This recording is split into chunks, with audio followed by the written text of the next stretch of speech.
একটা পত্রিকায় যে এই সালাম 2,500 কোটি টাকা অলরেডি সার করেছে যে বাংলাদেশে অস্থিরতা তৈরি করার জন্য। দেশ যখন ঐক্যমতে পৌঁছার জন্য নির্বাচনে যাওয়ার জন্য একটি ট্রেনে উঠেছে দেশ, যখন পুরো জাতি এখন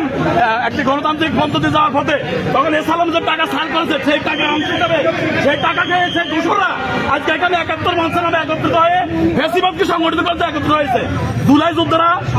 এই এলাকার জুলাই যোদ্ধা যারা, তারা এই নিউজ পাওয়ার পরে তারা এসে এই ফেসিবাদকে আজকে, আমরা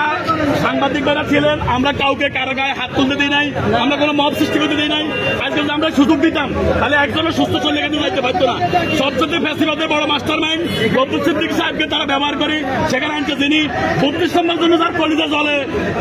হজ উমরার জন্য সে জাতিকে আঘাত করেছে। এরকম একটা ক্রিমিনালকে এনে পল্টনের মতো জায়গা যেখানে চতুর্পাশে জুলাই যোদ্ধাদের শহীদ এবং আহত হওয়ার আমাদের সবচেয়ে আবেগের জায়গা, যেখানে সাংবাদিকদের অভয়ারণ্য, এরকম একটা জায়গাতে কিভাবে তারা